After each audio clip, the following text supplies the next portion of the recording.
Hello दोस्तों, आ गए आप? आ ही गए हो तो चैनल को सब्सक्राइब कर देना और वीडियोस अच्छे लगे तो लाइक और शेयर भी कर देना और बेल आइकन जरूर दबा देना ताकि आपको नई वीडियोस की नोटिफिकेशंस मिलती रहें। हरिया नाम का आदमी अपनी बीवी और बच्चे के साथ सड़क किनारे बने कच्चे मकान में रहता था। हरिया बहुत ही गरीब था। वो मेहनत मजदूरी करके अपना परिवार पालता था। ये बात उस समय की है जब ठंड का कहर अपने चरम पर था। अरे राजू की माँ, थोड़ी आग जला लो। आज तो ठंड बहुत हो रही है, ऐसा लगता है मानो कश्मीर हो यहाँ। आग भी किससे जलाऊं? घर में लकड़ी का एक डंडा भी नहीं बचा है। अरे भाग्यवान, कल ही बता देती तो मैं कुछ लकड़ियाँ बीन लाता कहीं से। अब इस ठंड में कहाँ जाऊँ मैं? आप यहाँ राजू का ख्याल रखना, मैं कुछ लकड़ियाँ लेकर आती हूँ। ये कहकर मालती बाहर कुछ लकड़ियां लेने चली जाती है। ठंड की सर्द हवाएं मालती को कपा रही थी।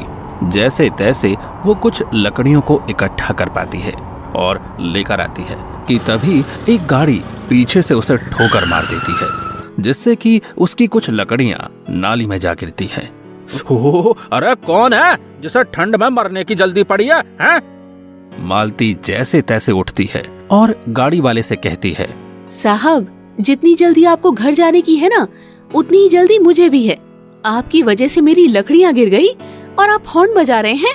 अरे ठीक है, अब जल्दी से साइड में हो लो। ये कहकर वो हॉर्न बजाता हुआ निकल जाता है। मालती अपने भाग्य को कोसते हुए कहती है, हे प्रभु, हम गरीबों को कुछ दे ना दे, लेकिन ठंड में इस तरह से तो न सता। मालती अपनी लकड़ियां लेकर घर आ जाती है। हरिया उसे देखकर कहता है, ओह, अरे भाग्यवान, ये चोट कैसे लग गई तुम्हें? अरे कहाँ गिर गई थी तुम? अरे मैंने कितनी बार कहा है कि देख कर चला करो, हैं? मालती हरिया को पूरी बात बताती है और हरिया कहता है, अरे भगवान भी न जाने क्यों हम गरीबों पर सितम ढाने में कसर नहीं छोड़ता है, और ये पैसे वाले भी। मालती उन लकड़ियों को लेकर थोड़ी आग जला देती है, जिससे घर में ठंड से थोड़ी राहत हो जाती है। कुछ दिन बीतने के बाद अब ठंड के साथ साथ बारिश भी होने लगी थी। हरिया अपने घर के बाहर बैठा था कि तभी एक गाड़ी आकर रुकती है। गाड़ी वाला अपनी गाड़ी देखता है और हरिया से पूछता है, अरे भैया सुनना, यहाँ कोई मैकेनिक है क्या? मेरी गाड़ी बंद हो गई है और मेरे साथ मेरा परिवार भी है। हाँ साहब, एक मैकेनिक बैठता है वहाँ पर, लेकिन बारिश होने के कारण वो घर चला गया है। जब तक वो आता नहीं है आप यहाँ आकर बैठ सकते हैं। हरिया के इतना कहते ही उस गाड़ी वाले की पत्नी कहती है, नहीं, मुझे नहीं जाना उन लोगों के पास। देखो ना, कितने गंदे कपड़े पहने हैं और बाहर सर्दी भी बहुत है। अरे बाबा, लेकिन खराब गाड़ी में बैठकर क्या करोगी? और सर्दी बारिश इतनी हो रही है कि गाड़ी में बैठना मुश्किल हो रहा है। भाई, मैं तो वहाँ जा रहा हूँ। ये कहकर वो गाड़ी से उतरकर हरिया के पास आग तापने बैठ जाता है। ठंड के साथ हवा और पानी और तेज हो जाती है। वो औरत भी मजबूरी में आकर वहाँ आ जाती है। वो सब आग के सहारे बैठ जाते हैं। वो गाड़ी वाला हरिया और उसकी बीवी को देखकर कहता है, अरे तुम लोग इतनी ठंड में ये हल्के फुल्के कपड़ों में कैसे रह लेते हो? अरे हमें तो इन कपड़ों में भी सर्दी लग रही है। अरे साहब जी, हम लोग तो इस आग को ही अपना कोट बना लेते हैं और इसी के सहारे सर्दी निकाल देते हैं। और हम कर भी क्या सकते हैं जब भगवान ने गरीबी ही लिख दी है हमारे भाग्य में। गाड़ी वाले को हरिया की हालत देखकर उस पर दया आ जाती है और वो अपनी पत्नी से कहता है,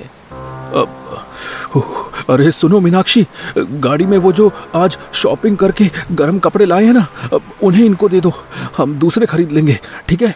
गाड़ी वाले के इतना कहते ही उसकी पत्नी गुस्से में कहती है, हटो, मैं किसी को नहीं दूंगी वो कपड़े। पता है कितने ब्रांडेड है और महंगे भी। इनके लिए मैं घर में फटे पुराने कपड़े पड़े होंगे, वो भेज दूंगी। आप ज्यादा दानवीर कर्ण बनने की कोशिश ना करो। उसकी पत्नी की ये बात सुनकर हरिया को थोड़ा दुख होता है, लेकिन वो इसको भगवान की मर्जी समझकर चुप रह जाता है।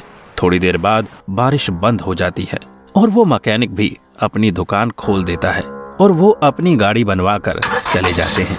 हरिया की पत्नी हरिया से कहती है, आपने देखा ये पैसे वाले गरीब को कैसा समझते हैं।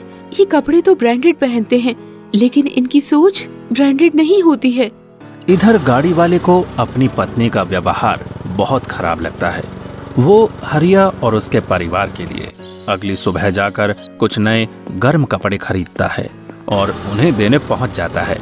वो दरवाजे पर आकर कहता है, अरे सुनो, कोई है क्या?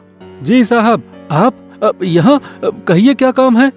वो मैं ये कुछ कपड़े लाया हूँ जिसे तुम अपने परिवार को दे दो, जिससे ठंड में कुछ राहत हो जाएगी। अरे साहब, कल आपकी पत्नी को बुरा लगा था, इसलिए मैं ये कैसे ले सकता हूँ? अरे कोई बात नहीं, उसकी बात का बुरा ना मानो, और वो यहाँ है भी नहीं, इसीलिए मैं कह रहा हूँ कि इन्हें रख लो। हरिया उन कपड़ों को ले लेता है। हरिया की पत्नी और बच्चा बहुत खुश हो जाते हैं, लेकिन उनकी ये खुशी चंद मिनटों बाद बेइज्जती में बदल जाती है, क्योंकि उस सेठ की पत्नी हरिया के घर आ जाती है और गुस्से में कहती है, अच्छा, तो मेरे पीछे से ये गुल खिलाए जा रहे हैं। मैं तुम्हें पैसे इसीलिए नहीं देती हूँ कि तुम इन भूखे नंगों में बांटते फिरो। इधर लाओ ये कपड़े। ये कहकर वो उन कपड़ों को हरिया के हाथ से छीन लेती है और वहाँ से गुस्से में चली जाती है। सेठ भी वहाँ से नजर झुकाकर चले जाते हैं। अरे, हमने तो इनसे कोई मदद भी नहीं मांगी थी, ये तो खुद ही आए थे। लेकिन सेठानी जी ने तो हमें बिना बात के ही उल्टा सीधा सुना दिया। हमारी क्या गलती थी इसमें? अरे मालती, कोई बात नहीं, ये पैसे वाले ऐसे ही होते हैं। गरीब को देने में इनका धन खाली हो जाता है। तुम इनकी चिंता ना करो। हाँ, मालती हरिया की बात समझ जाती है और वो फिर से अपने काम काज में लग जाती है। ऐसे ही दिन बीतते रहे। एक दिन की बात है, घना कोहरा छाया हुआ था, ठंड भी चरम पर थी। वही गाड़ी वाला अपनी पत्नी के साथ कहीं जा रहा था। गाड़ी उनकी पत्नी चला रही थी। घना कोहरा होने के कारण उनकी गाड़ी का एक्सीडेंट हो जाता है और वो घायल होकर बेहोश हो जाते हैं। अरे मालती, देखो, ये वही सेठ जी है ना? अरे, जिन्होंने आकर हमें नए कपड़े दिए थे। लगता है उनकी गाड़ी का एक्सीडेंट हुआ है। चलो चलो, चल के हमें कुछ मदद करनी चाहिए। आओ मेरे साथ। रहने दो, हमें क्या पड़ी है उनकी मदद करने की? हमने अगर उन्हें छुआ भी ना तो हमें उल्टा सीधा कहेंगी। अरे कैसी बातें कर रही हो मालती? मुसीबत के समय में हर इंसान की मदद करनी चाहिए। आओ, जल्दी आओ। हरिया उनकी मदद करने के लिए जाता है। कुछ लोग उनकी गाड़ी के पास खड़े थे जो मोबाइल से उनकी वीडियो बना रहे थे, लेकिन उनकी मदद कोई नहीं कर रहा था।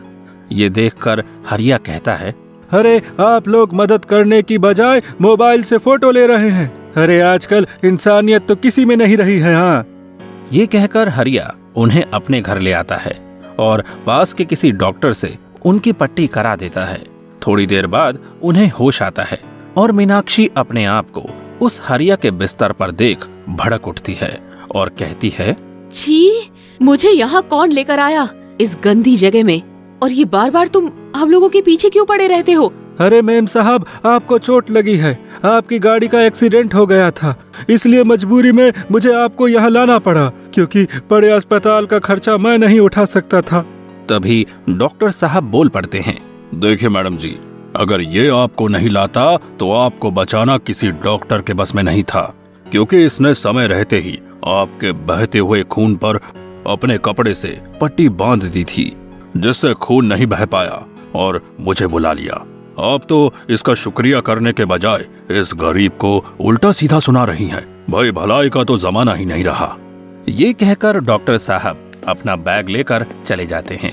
सेठ जी अपनी पत्नी से कहते हैं, मीनाक्षी, जिन लोगों ने हमारी जान बचाई और तुम उन्हें ही उल्टा सीधा कहकर इनकी गरीबी का मजाक उड़ा रही हो। अरे, ये गरीब जरूर है, पर हमसे दिल में कहीं ज्यादा अमीर भी हैं। अपनी पत्नी की बात सुनकर मीनाक्षी को अपनी गलती का एहसास हो जाता है। वो उनसे माफी मांग कर कहती है, बहन जी, मुझे माफ कर दो। मुझे नहीं पता था कि आपने ही मेरी जान बचाई है। उल्टा मैंने आपको खरी खोटी भी सुनाई। मैं अपने किए पर बहुत शर्मिंदा हूँ।